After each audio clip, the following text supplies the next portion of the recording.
The Burrows of Berea is a conversational podcast. We study the Bible and we talk about it. Not all of us are of the same faith, and one of us doesn't actually have a faith. And that's wonderful. We all love one another, and we're going to continue to talk about these things. The things we believe in and the things we believe about what we read in the Bible. Not all of these are necessarily true. Some of it is opinion and speculation. Thank you for listening and speculating with us. There you go. That was good. Yes. You are listening to the Burrows of Berea. Nody notes from the underground. Well, I guess, folks, we should say welcome to the Burrows of Berea, but I'm not your host, Rick Welch. I'm your host, Tiziana Severse. It's a coincidence, as I am also not your host, Rick Welch. Yeah, but I'm not. I just also am not a host. Yeah, we do have with us, as always, Rocket Man Andy Bishop. Yeah, Rick, what's your nickname? I'm Rick Welch. Rick Welch. That was Andy's nickname for me that day. I love it. I'm not even supposed to say that. Be sure to beep that out, will you, Andy? Okay. No, don't beep it out. That was great. And with me as always is Rick Welch.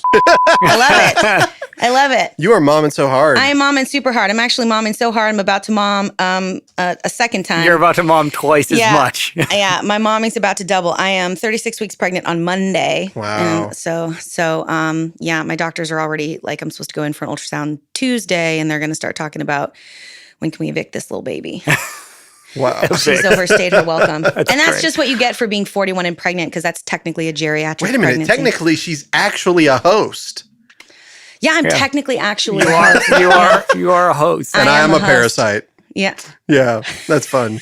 That's great. Well, actually, my daughter's a parasite, technically. Yes. Well, I'm not your... I'm feeding definitely off not of your me and parasite. offering very little except for constant trips to the restroom.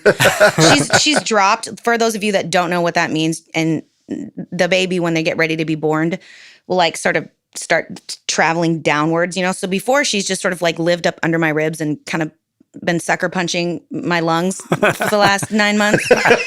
But now she's getting ready to be born. So she's kind of turned herself and she's sort of sitting down lower on my pelvis, which is great because I can breathe a lot better, but I have to pee. Every time I pee, it feels like an emergency. Like you've been in an 8-hour car ride and then you had to wait in the gas station parking lot while somebody who has IBS was in the bathroom before you, you know, like, and it's that level of emergency by the time you get to the bathroom. And then I go and I pee like a tablespoon. Listen, you are no different than a man in his late 40s, early 50s. That's my dad's what my dad said. Yeah, so that's where I'm at. But in any case, folks, so today we're gonna do another Notes from the Underground deep dive on an individual. Mm-hmm. We've done one on John the Baptist. That was our first step. Our next one was Samson and Delilah. Yes. And today we're going to be doing a deep dive on Mary Magdalene. Yes. Who was one of the more significant and important women within the Jesus movement of the first century. So just right off the top, you know, Rick and Andy, anybody really, what pops up in your brains when I say Mary Magdalene? I actually know woefully little, I will have to admit, about Mary Magdalene. I mean, you know the name that she was associated with, just, you know, everything I probably know about Mary Magdalene, I've learned from this podcast, aside from the fact that she existed. Yeah. It was just... Mary Magdalene existed. Yeah. There's actually a lot of people that say that she didn't. Yeah, oh, really? yeah. Is that a thing? Yeah, that's a thing. Well, there's a lot of people that think Jesus didn't exist either, but... Fair enough. Yeah. For me, I think my favorite part of Mary Magdalene, what I know about her, of course, I've studied, you know, rigorously in the scriptures about her, but she was the first person that Jesus revealed himself to, you know, and I love the Gospel of John. It's one of my favorite, or as I call it, the Gospel of Lazarus. But the thing that always stuck out to me was that there was a moment in time, albeit brief, when Mary Magdalene embodied the entirety of the church. Because she was the first one that Christ revealed himself to. And so now not only did she believe he was the Messiah, saw that he was resurrected, but she believed him fully. And so she being the first person, again, albeit a short period of time, because the other disciples would come to know him too, but in the one moment, and I think it's critical, and I think God did that on purpose. He did do that on purpose, which I find fascinating because one of the things that popped up, during the course of this study is, so I'm going to get ahead of myself like we always do. Yeah. But, in first century Jewish culture, women were not considered reliable eyewitnesses, and women weren't even allowed to testify in a court of law because they were considered so like irrelevant. Hysterical. Yeah, and like that their word was that irrelevant and untrustworthy is really the word that we would use. Mm-hmm. And so the fact that all four gospels attest to Mary being present at both the crucifixion, the burial, and resurrection, right? Right. And the fact that John specifically makes her the sole eyewitness and the woman responsible for testifying to that risen, resurrected Christ to the other disciples is wildly inappropriate in terms of like what Jewish culture would have been acceptable within Jewish culture at the time. So there's really no reason, there's no reason to have made that up technically. If they were going to make something up, they would have made up Peter, or they would have made up, John. They would have made up somebody else, right? They wouldn't have made up Mary Magdalene because it wouldn't have carried it wouldn't have carried in the culture. That's right. It weakens the impact technically. Yeah, it technically weakens the impact. Right. So from the jump, we can see that the early and again, we got to remember that the earliest gospels, everything was written at least 100 years after Jesus died, right? Well, technically, there's a lot of arguments about that. They think that the letters of Paul, they can be dated to around 70 50, AD.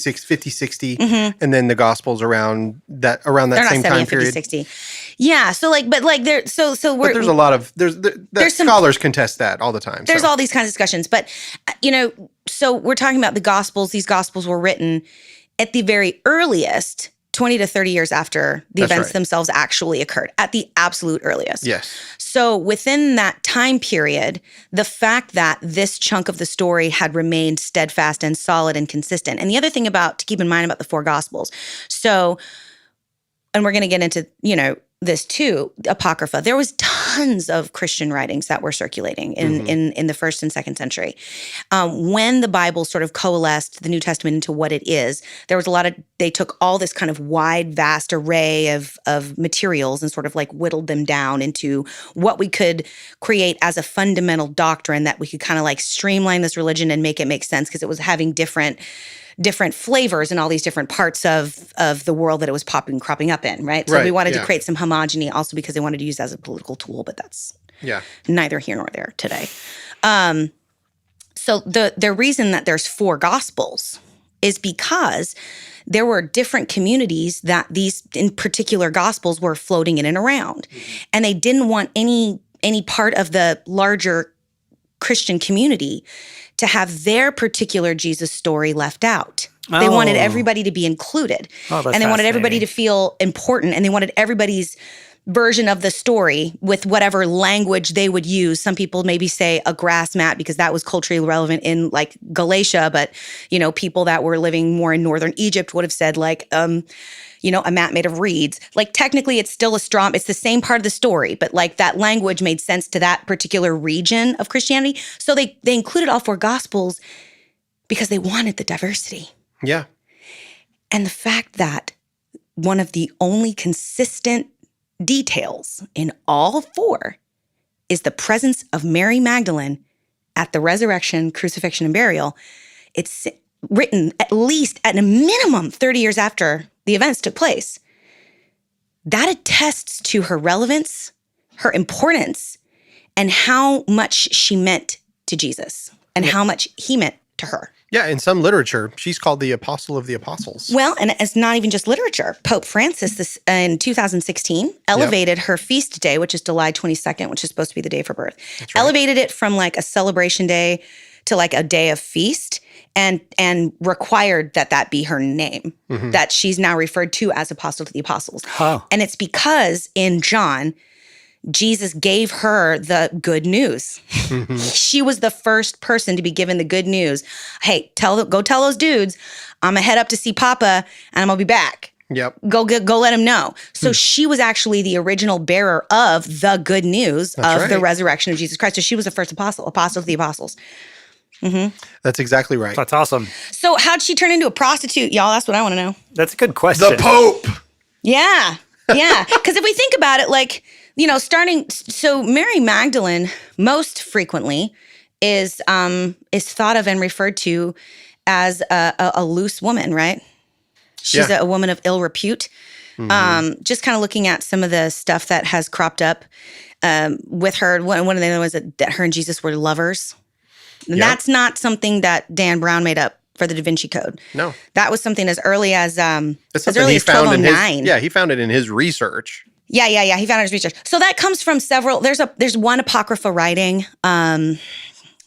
It's either like the Gospel of Peter or the Acts of Peter or the Sophia of Jesus, where they talk about Jesus kissing Mary on the mouth, and Yes. so that's kind of where that sort of circulated. But greeting someone with a kiss on the mouth in early Christian in like early culture wouldn't have been that wouldn't it wasn't romance the way we think of it. It had more to do with it was more a reference to the level of intimacy and trust and personal relationship. But yeah, even as early as 1209, there was a Pope Innocent ordered the slaughter of like 1,500 people in this one village because it was being heretically disseminated that Jesus and Mary were lovers. Wow. Yeah, so super early 1,500 on. people died for that. Yeah. Let me double check my notes. No, yeah, you're right. 15. It's No, 1,500. I'm sorry. 15,000 people. Oh, I'm sorry. It was more. I missed just a little old comma. Just Just to miss a little old comma there. Wow.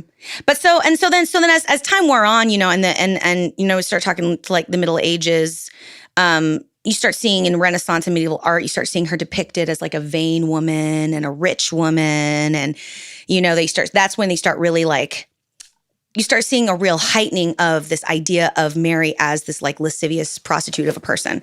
Because prior to that, in a lot of the like writings that we have from apocryphal writings from the 3rd and 4th century, she's apostle to the apostles. She's just one of the guys, quote unquote. She's a relevant, important person in the story. It's not until the Middle Ages and it's not until the Renaissance where we start kind of seeing some of this depiction. And you mentioned it earlier. You know how that happened. Yeah. Pope Gregory. In 591, he was given a homily and the dumbass conflated her with a completely different person. Oh, really? He did the same thing that I did, actually. Oh, no. No, I didn't make her a whore. I just called him. We got the word in. I just called him. I called him stupid. You're not stupid. He was the Pope of the Catholic Church. He should have known better. In our side study about who wrote the Gospel of John, I had stated that I believed that Mary, the sister of Martha, was the same. Was one and the same with Mary Magdalene from Magdala, and that my belief was that she was actually not. She was not from Magdala, but that she came to Magdala and then left because when she came there, she became demonically possessed, and that Christ healed her of the 7 demons while she was in Magdala, and then she traveled back down, and then she was with her family. That way, she could be both of the people that were within the Gospels that had knelt down at Jesus' feet. Now, that's how I got her to the proximity of the tomb, which because she lived with Lazarus, like all that stuff. So I made the same mistake that Pope Gregory did, which was sort of heap this Mary up into the same person. And I didn't believe that she was all 3 different Marys. I believe that she was 2, that she was Mary Magdalene. And Mary Bethany. And Mary of Bethany. And I saw that as being a relative because they had a lot of means. Martha, Lazarus, and Mary Magdalene had resources, money. They were, you know what I mean? A demonically possessed woman also later on is able to fund the ministry of Christ, right? Am I wrong? Teezy's making faces. No. It's not that you're wrong. It's not that you're wrong. But backing up really quick. So first of all, Mary was by far in the first century CE, the most common Jewish name. Mary was the most common female Jewish Sure. name. So within the Jesus movement, and Jesus did this all the time with his friends too. So-and-so was the tax collector. So-and-so was the fisherman. So, change Peter's name, right. So Jesus nicknamed his followers, period. And the women especially needed to have nicknames when they were Marys in order to distinguish them from one another. Right. So there would be no reason to distinguish her both as Mary Magdalene and Mary of Bethany if they had to be two separate people, because giving them the distinction of one is Magdalene and one is Bethany is how we know which one is which. Yeah. And it's a mistake on my part. I made the same mistake that Pope Gregory did. Yeah. But I wasn't as much of a bastard as he was. So much like a pope. Well, but there's so much even like more popes. than that. So that you conflated her with two, and that's whatever, Yeah.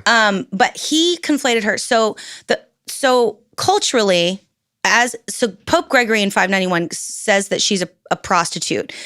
Partially because the one of the first references we have for Mary Magdalene, she's actually referenced 12 times in the 4 Gospels, which is more than any of the other apostles or anybody else, right? Yep. Except for some people in Jesus' family. And so the most relevant one is soon afterwards. And when I say afterwards, this is Luke 8, 1-3. In Luke 7, Jesus is hanging out with a Pharisee, and it just says a quote unquote sinful woman comes into the house and cries and wipes his feet with her hair, washes his feet with her tears, wipes his feet with her hair, anoints his feet with oil. It's this really beautiful, loving act of devotion and service. Yeah. And the Pharisees are kind of like, they're like, well, if you knew what that woman was up to, and Jesus was just like, shut up. Shut up. You didn't wash my feet. She's washed my feet with her tears. You didn't give me a towel. She's dried my feet with her hair. Like, he compares the two of them, which happens a lot in Luke. Luke does this a lot, this comparative gospel thing, which is really cool. But he's just like, if you put the two of y'all side by side, who's the person who's been kinder and more wonderful to me? Because to me, it looked like her, not you, right?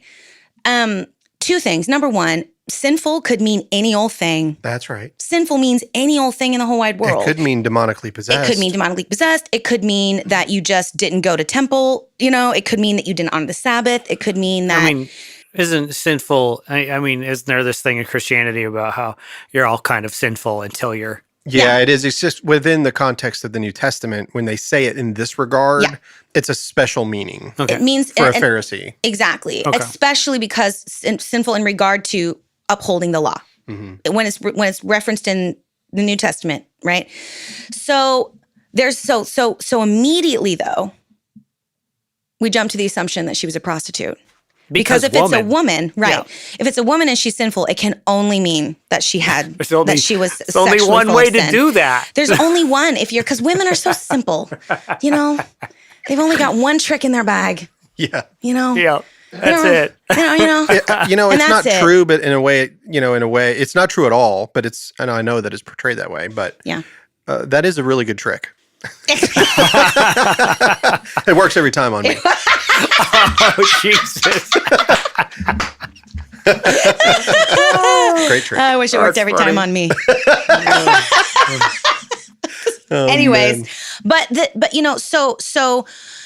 So this is what's happening in Luke 7. Luke 7 ends with this. And then Luke 8 begins with, soon afterwards, he went on through cities and villages, proclaiming and bringing the good news of the kingdom of God. The 12 were with him, as well as some women who had been cured of evil spirits and infirmities, as well as some women. Mary, called Magdalene, from whom 7 demons had gone out, and Joanna, the wife of Herod's steward Chusa, and Susanna, and many others who provided for them out of their own resources. Now, we're going to get to that part in a second. But what happened in 591, Pope Gregory is giving this homily, and he conflates Mary Magdalene, who appears for the first time in Luke 8, 1-3, with the sinful woman in Luke 7. Nobody said that. Nobody said that. Right. Nobody said that.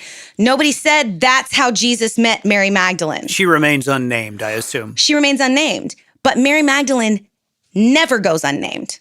Right. When Mary Magdalene is present, she's always named. And by the way, she's always named first. Yeah. First, every time when there's a list of women, she's first. So it is highly unlikely that her name just got forgotten or left out of that particular story. It's far more likely that was a separate woman. Can I bring something in? Yeah. There's more than one. There's several Marys. I mean, women. Oh, Yeah. There's more than, yeah. yeah. Yeah. Well, I There, guess exactly. but- right? Believe it or not. one of the things that when I put my detective cap on back in the day, the reason why I put these two women together was because of what you are prior to Christ and what you become after you meet him. And that Magdala is in the northern region, and where he does this is in the northern region. It's in Capernaum. Okay. Then later on, they're in John, we meet Lazarus and his family, right? But in the other gospels, you meet his family, but you don't meet Lazarus. They never talk about Lazarus in Mark, Matthew, or Luke, only in John for 2 chapters, and that's it. And then you hear about the disciple whom Jesus loved. So, and I'm not going to get too far. I just want to, the reason why I put the word conflated, well, the reason why I put those two women together was because I saw him being in the northern region, him handling this woman from Magdala, most likely in Capernaum at this point. She was from Magdala. It doesn't mean that's where she was, okay? But that he handled this woman in Capernaum. The reason why she comes, something has happened to her. And so to me, it seemed like whom out of whom 7 demons came out of. Prior to that, if you watch The Chosen, she uses a different name. She in the show that she goes by Lilith instead of her name Mary. And then after Christ saves her, she goes by her given name, which is Mary. And so I think that they were kind of You know seeing. who Lilith is? No. In in Apocrypha writings, Lilith is Adam's first wife, who was not the greatest, and Adam complained about her, and she ended up getting kicked out of the Garden of Eden, and Eve is her substitute. So I absolutely did not know that. Yeah, so Lilith has a significance within Judaism, and she's often invoked when an upstart, an uppity kind of don't play by the rules, do things my own way, don't listen to the men kind of woman is meant to be invoked, as you'll hear Lilith. Yeah, and I don't want to go any further on this. Yeah. I'm just going to say, because I'm going to take it back and say, you know what, fine. If she's not the same person, and I can accept that. If Mary Magdalene is just meant to say, point out her, everything that you said about her is true. We do know that she helped him fund his ministry, and we also know that she is mentioned more than any of the apostles, other than his family, any of the other apostles, and in all 4 gospels. Right. So she is a very critical character. And whenever there's lists of women, she's always listed first. And so that's what I mean. It makes no sense to me that she would have all this prominence but then be like, oh, whoops, I forgot to mention her here. Yeah. Or I forgot, and whether or not I saw there's that as creative license for the author, though. That's because I allow the human element into the story. Absolutely. And so that's what I was thinking. But that's all speculation. But that's even Mary of Bethany, right? Yeah. So so what we're talking about now is this idea that, so Pope Gregory does this thing in 591. He conflates the Mary Magdalene that we meet in Luke 8, 1-3, with the woman of ill repute, or the sinful woman. We don't even know if she had ill repute. It just said she was sinful, y'all. That's all right. it said. Yep. That could have meant she didn't tithe. Yeah. Nobody in that scripture said that she was a prostitute. No. And also, she was pouring expensive oil on his feet. Right. So she wasn't she wasn't poor. Which was another reason why I thought that she was. Right. She had some cash, whoever this sinful woman is. Yeah. But nowhere does it say, and so it's in the story of Jesus, right? This is just one of the things he's doing along his way in his ministry. And then it moves on to the next. And like we talked about the other day when we were doing the Samson and Delilah podcast, there's these signifiers that just mean, and then the story continued, right? Yes. And soon afterwards, and then whatever. It's and the next chapter, the next thing that happened. That's the first time we mentioned Mary Magdalene. If it was meant to be a continuation, it would have said, and then that lady became a part of his ministry. It doesn't say any of that. You're right. So Pope Gregory is giving this homily in 591, and he says that woman was a prostitute and that woman was Mary. And that being delivered of the 7 demons is, and this is where we get the 7 sins. This gluttony, sloth, wrath. Everybody saw 7 with Kevin Spacey. Yes. What's in the box? What's in the box? What's in the box, right? Y'all, Man. read your Bibles. That's not in the Bible. Pope Gregory did that. because he wanted to paint Mary Magdalene in a certain light. Yeah. He wanted to paint her in a certain light. So he comes up with these 7 deadly sins, or whatever, and like attributes them to this woman because she was a prostitute. And of course, this is also important to know. This is a period of time in history where prostitution is viewed as a profession of choice by wanton and lascivious women who just can't get enough. Right. I don't know if any of you know anybody in sex work. No. Generally, No. yeah. Generally, that's not the case. Yeah. Generally. No, yeah. It's, As a general rule. Now, there's all different kinds of sex work and all different kinds of sex work. That is legitimate and valid, and that's what people do. But the kind that's like the prostitution of the Middle Ages, Yeah. that wasn't just because these ladies were really into sex. Yeah. That was an act of desperation. Sure. It was a last-ditch effort. It was, I don't have any other options. Yeah. They probably didn't have a man in their life. Probably didn't have a father. Probably right. didn't have a son. Yeah. They were likely had maybe there was some slavery involved. Yeah. But this was a period of time where prostitution was seen as, this sort of profession of choice by women. And so part of the goal of conflating Mary and this prostitute and these 7 deadly sins and all this other stuff. Yeah. So I'm gonna rip this. This is like a quote from this guy, Bruce Childers. I read a bunch of different books in prep for this. Bruce Chilton, he did a biography on Mary Magdalene. What he says that like this particular depiction of Mary served a dual purpose. Her sexuality and her wealthiness at the time were designed to work in tandem to support the overall narrative of femininity being perpetuated. It was wanton, it was indulgent, it was vain, it was promiscuous, and most importantly, it was dangerous. So under Pope Gregory in 591, she became a working girl for the same reason she became rich, so that she could be depicted as the epitome of female indulgence. And then having her repentance used as the tool to subjugate and encourage women to perform this sort of humility that Mary, repenting from her sexually wanton ways and her like lascivious, she's always a lot of times in medieval art depicted with like a mirror, like just looking at herself, Really? Yeah. So it's designed to shame women, humiliate women, and encourage women to subjugate themselves to the men in their lives with a certain level of dour self-deprecation. That was the point of that. So from here on out, like no discussions of Mary being a prostitute, no discussions of Mary being Jesus's lover, because first of all, Jesus wouldn't take advantage of those power dynamics. He just wouldn't. Yeah. It reduces Mary from a position of equal disciple to a position of sexual servitude that I think would show a lack of integrity on the part of Jesus that I can't possibly imagine him having.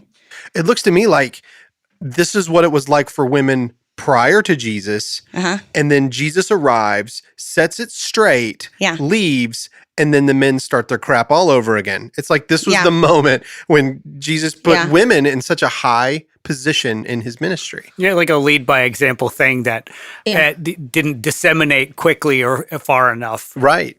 Yeah, that's what it feels like anyway. Although I do want to mention, so there's another book that I read. This book's really good. And I'm just going to read it straight because What's the book? I am not. So the book is called When Women Were Priests by a woman named Karen Jo Torgeson. Okay. So I am not like an expert on early Jewish culture. I took some classes on classic Roman and Greek literature when I was in undergrad. So I learned a little bit about Roman culture and actually, a good bit about Roman culture and Greek culture and like the way it was structured, which comes into play for me for this.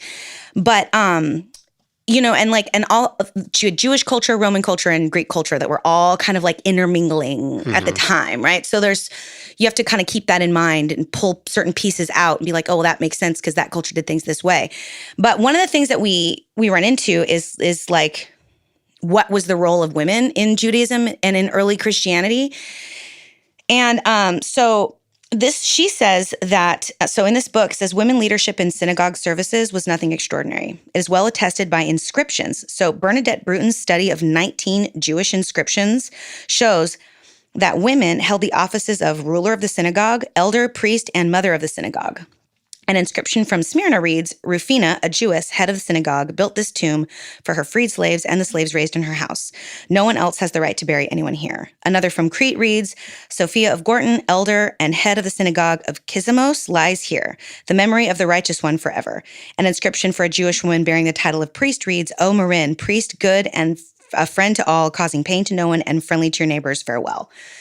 And then we have examples from the Hebrew Bible, like Deborah, who was a judge. Right. So one of the things that I think gets sort of like insidiously scrubbed clean in general of once Christianity becomes a political power is this idea that women had any powers of roles Any of leadership part of it. anywhere, either in Judaism or Christianity. But ancient inscriptions on tombs and at synagogues tell a different story. And part of that is because of the way that Greek and Roman culture had themselves set up. And when Christianity wanted to legitimize itself by going from being practiced in secret in tombs and in homes, and wanted to be practiced in public spaces and public spheres, there was a lot of pressure to conform to what were Roman and Greek cultural roles ideals. of women and Yeah. cultural ideas, not necessarily Jewish ideas. Yeah. Yeah, there's something. So, But let's rewind a little bit. Okay. So now we've got an idea of what Mary's not, based on sort of a dissection of history and culture. So now we need to know. So then, what maybe was she? I'd just Right. like to sum it all up. Yeah, There's one woman, and Yeah. and she can commit only one sin. that's That's what I've learned That's today. the bottom line. Yep, that's correct. yeah, Mary Andy is tracking. he's staying on Paying it. is good. attention. Absolutely. That's awesome. Yeah. Sorry. So let's find out who she is now, huh? So let's find out how she is. So back to the Bible, right? That's our most significant source of information regarding Mary. And let's just get that out of the way right now. Everything is conjecture and hearsay. We don't know much of anything Right. about her actual history because there is no explicit evidence. Nobody said she was born to this person. It's not like Jesus Christ where we have this like amazing lineage. This is who his parents were. This is where he was born. This is what happened, right? We have none of that with Mary. Right. So what we're doing here is we're gonna parse out what the Bible does say, and then we're gonna do what we do best on this show, which is try to fill in the blanks based on what other parts of the Bible might have said, what culture says, and all that other stuff. So back to the beginning. Mary Magdalene is mentioned 12 times in the canonical Gospels. Matthew, Mark, Luke, and John. The vast majority of these mentions are at the crucifixion and resurrection. Right. So the vast majority of those verses are sort of repeated throughout all four Gospels. Jesus was dying, and Mary Magdalene and Mary of so-and-so and Joanna was there. Right. Right? Most of them are simple. The one that we have that is repeated both in Luke and in Mark is this idea that Mary called Magdalene, from whom 7 demons had gone out, and Joanna, the wife of Herod's steward Chusa, and Susanna, and many others who provided for them out of their own resources. That's the Luke 8 one. And the same as in Mark 15, 40 through 41. The first time we see her in Mark is at the resurrection, or at the burial, and it says some women were watching from a distance. Among them were Mary Magdalene, again, first mention, Mary, the mother of James, the younger, and of Joseph, and Salome. In Galilee, these women had followed him and cared for his needs. Many other women who had come up with him to Jerusalem were also there. And then Mark 16:9 is the one that's like, now, so that's Mark 15, so a little bit later, 16:9. At the resurrection, that's where he's like, now after he rose early on the first day of the week, he appeared first to Mary Magdalene, which is attested to again in John. That's right. And from whom he cast out 7 demons. So far, based on these 3 verses, we have, she was with a bunch of other women who supported his ministry and cared for his needs. And out of her came 7 demons. That's right. So what's up with 7 demons? Yeah, there's something It to seems that. like a lot of that demons. Yeah. So since that, so there are 2 things that are significant for us to discuss in terms of the Bible. First of all, Mary Magdalene, she was probably from Magdala. Now, well, we have a map, by the way. Can we put the map on the website? I texted it to you. Yeah. We have a map of the Sea of Galilee. Yes. And this has to do with like Jesus' ministry. So Jesus had to like bail out of Nazareth whenever he opened the scroll and like read, today the scroll has been fulfilled and you're hearing, and everybody like loses their mind. Jesus has to like bail. And it says that what he does is he goes up to Capernaum and sort of like establishes himself there and starts traveling in and around Galilee. And that's kind of where his ministry is. Capernaum and Magdala are like 10 miles apart. That's right. The real super close, right? So what we know from Mary is she's from Magdala and 7 demons. So let's parse that out. Okay. Where do you want to start? What do you think is significant about the 7 demons? A lot. Good. So scholars really appear to be divided on this one. 7 is the number of completion, right? In Jewish culture. And for example, Bart Ehrman would argue that it's So just she's symbolic. done with demons at that point. Full. Well, she's full, right? Yes. That's the idea. She's fully evil. completely she is completely under the power of sin. Essentially, Yes. she's completely under the power of sin. She has no power of her own volition, and she is simply a vessel for darkness. Right. Right. So Bart Ehrman, for example, would say that it's symbolic, and it just means that her suffering was complete. Right. Yes. Later on in Luke, when Jesus is talking about exorcism, and he says that a demon is exorcised from a person, it will go out and wander through the watery place. Right. And then when it returns and finds its host clean and well swept, what does it do? It goes and finds 7. 7, Yep. and they come back. Also interesting of note is in the Gospel of Mary herself. So 7 features prominently. We have 7 deadly sins, and 7 deadly sins is the 7 deadly sins that we think of as 7 deadly sins are not real, but there actually are 7 sins. There are. I like to find the exact thing. Proverbs 6:16 through 9. There are 6 things the Lord hates, indeed 7 that are an abomination to him. A proud look, 1. A lying tongue, 2. Hands that shed innocent blood, 3. A heart that manufactures wicked thoughts and plans, 4. Feet that are swift in running to evil, 5. A false witness who bears lies, and he who sows dissension among the brethren, 7. How do we get our 7 deadly sins out of that? Pope Gregory made it up Yeah, that's because he wanted to find a way to make Mary look like a piece of shit. Yeah. So when he said she had 7 demons, he comes up with all these 7 demons like greed and lust and what is it? They're wrath, greed, lust, gluttony, like they're all Sloth. sloth, laziness. So he's painting a picture of this like lascivious, wanton, lazy, greedy woman. Some of which are contradictory, by the way. Yeah. I'd like to see you be wrathful and slothful. It's very difficult. Have you ever seen Jabba the Hutt? Fair enough. I would say that though he does not move physically, Jabba the Hutt gets things done. That's true. So I he's, think he gets he's things done. slothful in physicality, but not in mentality. Right. Got it. Right. But I mean, that's the thing. Like that's the thing where we have to start really thinking about what we consider kind of quote unquote cultural Christianity versus what is Christianity. Yeah. Because there actually are 7 deadly sins, and they are nothing like the 7 that he suggested. Right. But the 7 that he suggested were used to paint a very specific picture, that were used to malign the specific woman, which was then turned to use as a model to subjugate all women, and also to support the sort of generalized belief system in many cultures, Jewish culture as well in some regards, right?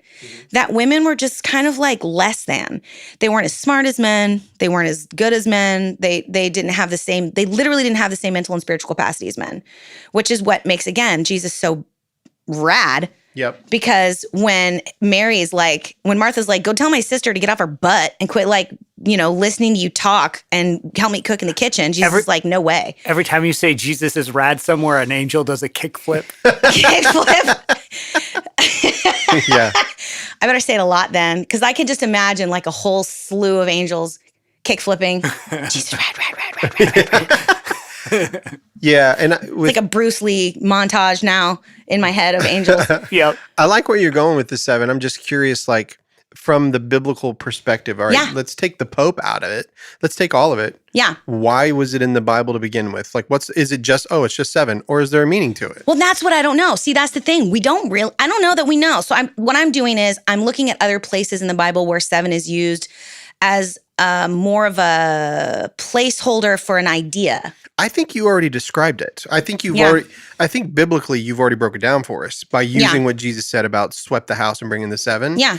I think that she had swept her house, but then it went back and then was fully back into her, whatever her life was. You know, it's possible. There's we have no idea. No, there's not. This guy's Bruce Chilton. He did the biography of Mary Magdalene. I read. I started reading it and then I quit reading it because he makes a lot of leaps that for me have no basis in anything. Like he starts making all these leaps about like this is who she was. I'm like, bro, we don't know. You don't even know that really. Right. And so like one of the things he says is he paints this picture of Mary being more like the man of the tombs. Because we do have, because we have several many. examples. That's more than 7. But here's the thing: we have several examples of demonic possession within the Gospels. Yes. Some of them, like Legion, the man of the tombs, who is cutting himself and wailing, likely suffering from a lot of mental illness, right? And out of him comes a legion of demons. Then you have, for example, in the book of Acts, you have the slave girl that's following Paul around saying this man, she was demon possessed, but all she did was tell people's futures. And she was a slave girl that made her owners lots of money. Right. So that's another example of demon possession. Yep. People that were healed of ancient Jewish culture thought of demons like illnesses that were like contagious. So even some of these people that were just being like healed of blindness, it was considered a demonic possession. You know what I mean? Yes. So we have many examples of what it looks like to have a life manifested with demonic possession. We also know what it looks like to have Jesus tormented by demons. Sure. Right? And tormented by the devil and all that other stuff. And within the context of like Roman and Greek culture, a lot of times demon was just a word used to describe any kind of spirit entity that lived in the other world. Right. So it's hard to say. So Bruce Chilton, he just assumes that her demonic possession was a tantamount to Legion, that she was probably had tons of emotional and mental health issues, that she was probably very poor, that she probably had no family at all because of her possession. She was living like the man of the tombs, like by her wits in the streets. Maybe she was a prostitute because maybe that's how she survived. And for him, he also makes this like massive leap that her exorcism took a year because the 7 demons took such a long time to come out. And that's part of why she was so devoted to him, was because she'd had this like demonic possession that put her in a lower caste of society. And again, he bases this on how Jewish people often treated those that had these kind of real obvious demonic possessions, like the man of the tombs. He wasn't exactly like running for mayor anytime soon. No. You know? And so he's assuming that the manifestation of her 7 demons was the same as this guy's kind of thing. I don't see that in the text. And if she's going to turn around and support his ministry, I don't see that in the text either. Have you ever heard of the 7 gods of fortune? No. Okay, so there's it's a Japanese culture thing, okay, but Magdala was on the coast, right? Yeah. It was a fisherman city, basically. And so they had a lot of trade in that area. Yeah. And so it's quite a far way away from Japan, so let's not go there. It probably didn't happen that way. But there's this belief that there were these 7 gods, and each one of them had a portion of fortune, and they have names. There's a whole big thing to it. But just, again, speculation. We'll get to brass tacks on her in a minute, but it seems like there was also sort of like this errant belief among the rabbis of these same things, like the love of money, of course, is the root of all sorts of evil, the Bible says. So for her, if you think of the gods of fortune, like I disagree with Chilton. I don't think she was poor at all. How can you give of your means if you're poor? So she had something. So to me, it's almost like her God was more of what she did with her money, because it makes more sense that the first time that she's mentioned in Luke is that she's giving of the fortune that she had. Right. I agree. That's just a thought. And there's also no it says there were many women out of whom had been driven demons and spirits. Yes. Mary Magdalene, the one that 7 came out of, just so happens. But that, it's not out of Mary Magdalene who had demons, and then Joanna and Susanna who had the money. Yeah. They're all grouped in to the same concept, right? So I also, So what do you think? So you're thinking more when it says she had 7 demons, more that it was a reference to her complete subjugation to the god of money, maybe. Well, to me, I think of it from a very That was basic. gross. What'd you do? I had just like a mucusy thing that was super gross. Are you going to blame the pregnancy like you did everything? Yes, forever. Even when I'm not pregnant, I'm gonna be like, I just had a baby. You're gonna hear that. That's coming soon. Every sort of to a crib near you. Every kind of unfortunate body function that comes out of me in the next year and a half. Yeah, it's the baby's fault. Period. One of the things that a theme that I see in the Bible, especially in New Testament or in the Gospels themselves, is that every time Christ met somebody, he always expected the opposite out of their character. So if he goes to the thief, Judas, he gives him the money bag. If he goes to the weak person who runs his mouth like Peter, he calls him a rock. You see, every time Jesus... I love Jesus so I much. do too. He's so rad. What Kickflip. I know. So anyway... He saw past it. He did. He saw past it, and he saw what they were capable of. He and did. He called them who they were capable of. Yeah. For me, he called them what their real value was. He knew when he saw knew Mary. The power of words, maybe. Yeah, Mary Magdalene was whoever she was, and he cast her out and healed her. So he called her out of that. But then he also, she is literally his closest disciple. I don't care what anybody says. Yeah. She's always there and mentioned more than anybody. Yeah. But what did she do for the church exactly? Oh, and yeah. So if you understand what she did for the church, then I think you can understand what he took out of her. Yeah. She was able to, number one, she was able to give out of her means. Number two, she never left his side. By the way, it says the disciples scattered at his crucifixion. Mary did not. The Roman soldiers. I'm gonna tell you something. She was unwavering. That is exactly right. The Roman soldiers could have grabbed that woman and raped her in the street. Yep. No problem. Yep. But she stayed there. She never left his side. And yes, when they took him off the cross, the women were there. That's Nicodemus and Josephus, right? Yeah. It says the women were there. And then they came later to bring the spices. They were the only ones going. How are we going to roll away the stone? We're just weak women, right? That's in the mind. Mary went alone. Yeah, she was like, I don't even give a F. Like she was there before the sun rose. This is my rabbi. Yeah. This is my teacher. This is my healer. And I'm devoted. But she had something in her that Jesus said at the resurrection. This is what I think is key about Mary. Is that he says, don't touch me. And that word touch does not mean what we understand the word touch. It means cling. Yeah. There's something about Mary that's unique. Yeah. And he knows that, and he has to command her to not do it. Yeah. This is the next step in your enlightenment. You're moving to the next. You see what I mean? Yes, absolutely. Don't hang on to what we've been here, and don't prevent me from moving on to the next stage of my own spiritual ascension, even though it means you're going to lose me. To me, it hails all the way back to the 7 demons, you see. It's he brings whatever was in her out of her. Then she goes through all of this 3.5 years with him. Yeah. And she never leaves his side. Yeah. And then when it's time for him to ascend to the Father, which is the necessary thing. Yeah. She still held on to the earthly thing. Yeah. And he couldn't let her.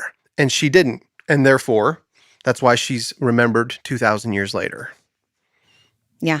Wrap that baby up in a bow. Jesus is rad. Kickflip. You know what? Yeah. And frankly, I think that's a good place to end this one. Yeah. I think that's a good place to call this for the day. Okay. Because that gives us a really nice place to start from when we come back. Yeah. So now that we've established what she's not, we've established how she became a part of the movement, what we think maybe was her process of revelation and attachment. Now we're going to talk about her role within the Jesus movement. Yeah. I love it. So let's call it a day. You got any dirty jokes for us? I don't. I really wish I did. No. Actually, I really had a good one, but it's so dirty I can't even say it on the show. Oh, are you It's that serious? bad. It's really bad. No. Okay, well we're gonna I do have leave a it. very soft one for you. This is kind of like a good like baby kind of a thing. Oh. So a woman is leaving, or a Sunday school teacher is leaving her class, and she's taking her young children up, 2 and 3-year-olds, upstairs to the into the sanctuary, and she looks at the little children and she says, "Okay, children, why do we need to be quiet when we go into the sanctuary?" And this little girl looks up innocently and says, "Because everybody is sleeping." I've been to a church like that. So there you go. That's adorable. I love that. All right, folks. Well, thanks for tuning in with us. And we are going to call this one for the day, but we'll see y'all next week on the Burros of Brio, our deep notes from the underground on Mary Magdalene. Deep Peace dive. out. Bye. Dave Cristiano and Rich Cristiano have put out a film called Mind Reader.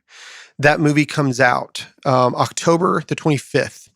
And if you will go to mindreadermovie.com, mindreadermovie.com, you will see that they're putting in 25 theaters across the U.S. If you will look and see if there's a theater near you, I'm urging you to go and see this film. The Cristianos are a rare breed. These men, you met Dave, Andy. Yep. You met him right here in the studio. He is a sincere man. He loves the Lord, and he makes sure to share the gospel in every one. And he's not doing it in a way that beats you over the head or makes you feel guilty or makes you feel threatened. He's telling you that there's mercy and grace and love for those who are hurting. That's what he talks about. And mindreadermovie.com. If you'll go to that, see if there's a theater near you. Hey guys, this is Rick from the Burros of Berea. Do you know how much blood, sweat, and tears it takes to make a podcast? None. But that doesn't mean that it doesn't cost a lot. And so if you guys don't mind, if anybody would like to give to help us with these episodes, it would be great. We'll put out even more content. And if you go to our Patreon page, just search for the Burros of Berea, you'll get extra notes, extra episodes, and it's pretty much free. $1 gets you a lot. Thanks, guys. But I mean, I don't know. Like, yeah, I don't know. I don't know where I don't know where Notes from the Underground could go. I don't know. I have so much to say about so many topics. Yeah. Which surprises 0.0% of people 0%, in the room are surprised by just how much I have to say about how many cool. things. I am not I can surprised kind of see you both. in the least. So I'm not surprised. Yeah.